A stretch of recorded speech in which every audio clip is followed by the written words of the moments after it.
Hello and good morning, Karin. How are you doing today? Fantastic. Thank you. Here we are again. We're talking about your books, and we've talked about this so many times in the past about how you have this amazing way of creating pictures in our mind while creating questions in our heart, and then we got to solve the mystery.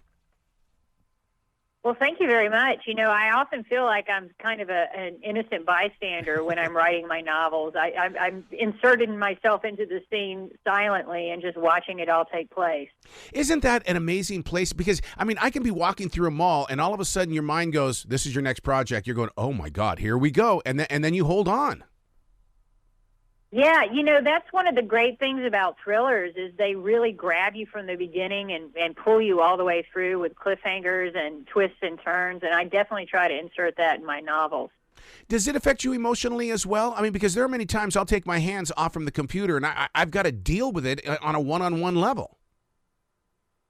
It's true. I do sometimes feel that way, mostly about the aftermath of crime. You know, I write in a very unflinching way about some really heavy topics. And to me, there's like a nuts and bolts to writing those scenes. I want to make sure I'm capturing them without giving too much or being playing to somebody who's out there who might be not such a great person.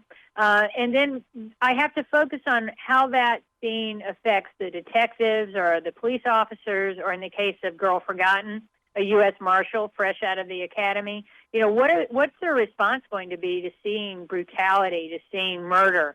How is that going to change their lives and affect them going forward? Well, and in this story, this is 40 years after Emily's murder. So therefore, I mean, you had to live in the present as well as the past on this one.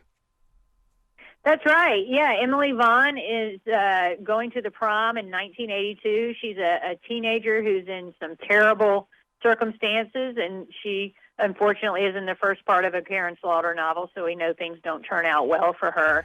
But then the present-day narration is through Andrea Oliver, and as I said, she's a newly minted U.S. Marshal, but she has an ulterior motive for looking into Emily's case.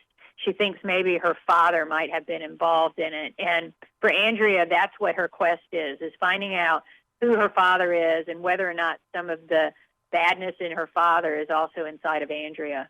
We always associate so many of these murder mysteries and stuff like that with big city action and stuff like that. But no. I love the way that you take this into the small town. You know, it's true that some of the most brutal crimes happen in small towns. You know, in big cities, everybody's on alert for criminals. Most serial killers stay away from big cities because they know that communities are very vulnerable because they think they're safe. And if you look at statistics, you know, the biggest rise in crime in the last couple of years has taken place in small towns. Wow. Here in Georgia, we have counties that have maybe seen one murder every 5 years, and suddenly they're dealing with 5 and 6 murders every year. And, you know, people talk about defunding the police, but my gosh, if you're a police officer in a rural county, your income is not that high. And to have crime spike when you don't really have the resources to help your officers and support them and train them, it's a recipe for disaster. You talk about the police officers of today. That's what I love about your writing is that I always feel like that it's happening in the right now. And you incorporate that so much into your paragraphs. You take personal experiences and you put it inside these stories. You know, the thing I really explore with Andrea is that she can choose to be a good person. Mm-hmm. And, you know, we all want to think when a law enforcement officer puts on the badge, that means that they're a good person. But it's a choice they make every day. And for Andrea, she's got to learn how to do that. And one of the ways that she's supported in this decision is through her mentor, who's also a U.S. Marshal, named Leonard Bible. And he's been around the world a few times, so he knows what's going on as far as investigating crimes. He knows the law, and so he's giving Andrea some gentle guidance, kind of in the same way when my dad started giving me guidance when I became an adult. Instead of saying, you've done this wrong or I'm going to punish you, he would say, okay, well, this is what I would have done in the situation, right? And he gave me the ability to form my own opinions about what I wanted to do with my life. What is your go-to or your secret sauce when it comes to you build the greatest characters, but at the same time, you're also creating a plot that keeps us glued to the storyline, and we don't get lost necessarily in the character. Everything comes together into one gigantic, beautiful picture.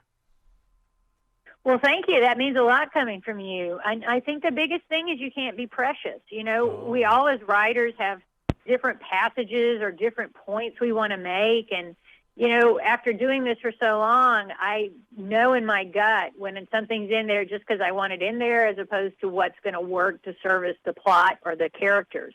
And that, you know, every word in a book has to be in service to one of those two things. Otherwise, it doesn't belong in there.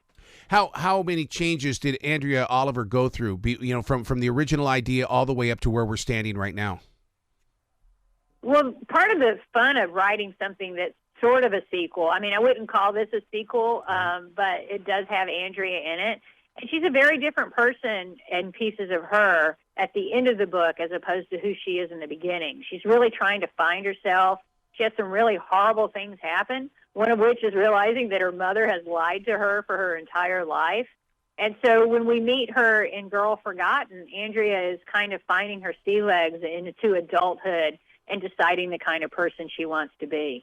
How do you come up with the different layers? Because, you know, as a writer, and we all get to sit down and talk with other writers that like to hide their stuff. And the reason why they hide it is because they've created so many layers, but yet you've got such great continuity to where we don't get lost in those layers. We expect them. Well, again, part of it is just being ruthless about what belongs in a story and what doesn't. And, you know, it's easy for me to say that because I know I've got a contract, so if something doesn't work in one book, I can usually use it in the next book or a different book.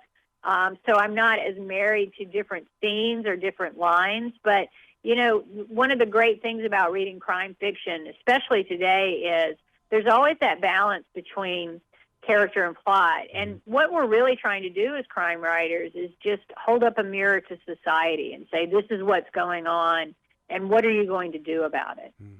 One of the things that Charlotte has become very big about is protecting our libraries in this city, and you're a part of that as well. Save the Libraries Project. What's going on with this, and how can people participate? Well, how they can participate is to support their local library. We're a private foundation, Save the Libraries, and we've given away nearly $500,000 so far, all around the world to different library systems. And what we say to them is, fix the toilet, you know, pay the light bill, whatever you need to do to keep the library open is what we support. And it is vitally important to a community. It's the backbone of most communities, and there are so many services they offer. And I'm really, really nervous about people trying to ban or prevent people from having books in their libraries. Yep. And I would say to them, parent your own child, you know, go with your kids to the library. Don't let them check out books that you don't want them to read, but don't try to parent everybody else's. It's really important that we all have equal access to reading material. Oh, I love where your heart is. Congratulations on Girl Forgotten. The door is always going to be open for you, Karin. Please come back to this show anytime in the future. Thank you. You be brilliant today, okay? And enjoy life down there in Georgia. Thank you.